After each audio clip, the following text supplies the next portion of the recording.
Hey, in today's video we're looking at 5 things that you really shouldn't skimp on in photography. Now I have no idea if skimp is a worldwide word, but in the UK it means go cheap on. So we're looking at the 5 things where you should really spend your money, and we're going to start off with the most important, and that is lenses. If you have the option to buy a really good lens and a cheap camera, or a really good camera and a cheap lens, always spend the money on the lens.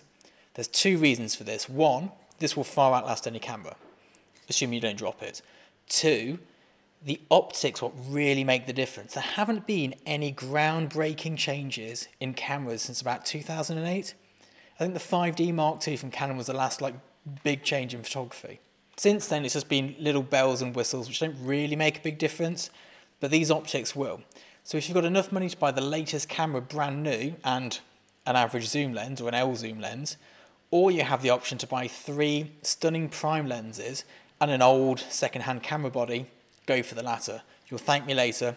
These make such a difference to your images. Now obviously once you have your images you need somewhere to put them, probably hard drives, cloud backup and all the rest of it. When it comes to data management you should never skimp, never go cheap. Don't look for the deals, look for the good quality products. This is, I'm going to butcher it, Lacy, anyway, these are brilliant. I've never had one of these go down. They're Thunderbolt. Got a load of these are my working drives. This is what this is going to end up on when I'm editing it. I then have a host of really good quality mains powered hard drives, and everything backs up to a cloud system. You don't want to go cheap on this. The same with card readers, cables, anything where data is moving around, spend your money. Now the next thing's a bit tricky to show you because one of them's over here and the other I'm going to try and wheel in, but it's tripods. Don't skimp on your tripods. Good tripods are worth their money. If you buy a cheap tripod, it'll be cheap. Now with a tripod, you can have light, strong, or cheap. But you can't have all of them.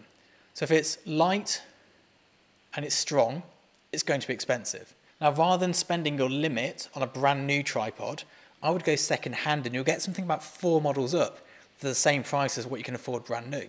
All of my tripods are second hand. The beast I'm filming this on is a Manfrotto, I'm reading it off this thing, 05B, which is it's a sexy name. But it's a brute of a tripod. We take it on location, it's like the small version for when we don't need this or when we can't get this there. But it is beastly. It's not going to wobble, it's not going to rock. If people walk into it and it's sandbagged, it's not going to move.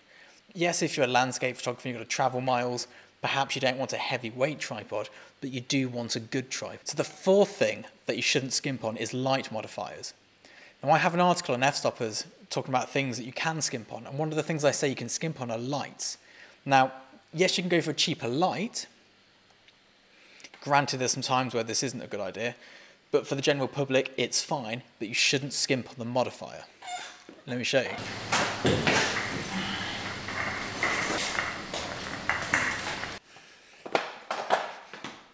You can't actually see it. This guy here is a big modifier. Inside it is a 1970s light. This is good. This is a good indirect octabox. Now, if I were to add an expensive light into this, it wouldn't make that much difference. But if I was to use an expensive light with a cheap knockoff modifier, it wouldn't be as good as this old knackered light, which was reasonably cheap at the time, in this good modifier. Don't skimp on modifiers. And like tripods, the last thing on this list are light stands. It's another thing you really don't want to go cheap on. There's no benefit to skimping on a light stand. Yes, these are the cheapest C stands you can get, but they're good light stands. I think they're about £100 each. I'll put a link in the description. But when you've got your expensive light, or even cheap light and expensive modifier, or any light above a human head, you don't want a cheap light stand. Now, the more you shoot and the more you work, the more important it is to have good quality metal hardware.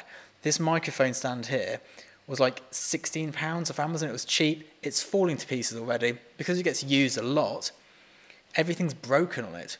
It's a false economy. It's better to buy once, spend a little bit more money, but have them last a lifetime. These guys here, gosh, I bet that was loud.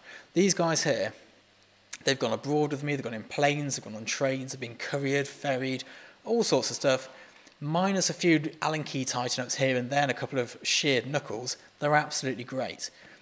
Do not skimp on your light stands. It's just one of those things that you'll always regret. I've got a bin full of cheap light stands that I've bought over the years, for £30 here, £50 there, and they're okay, but they just don't last. And it's just, you look at it and go, well, there's £1,000 worth of light stands that are completely useless. Yes, there's a lot of them, but I could have bought a few of these and they'd still be working today. So I hope that's of use. I know it's really daunting when you're getting into photography, knowing where to spend your money and what to spend it on. If there's anything you think you shouldn't skimp on, do pop it in the comments below. If you have any questions about any kit, let me know and I'll do my best to answer it. See you next time.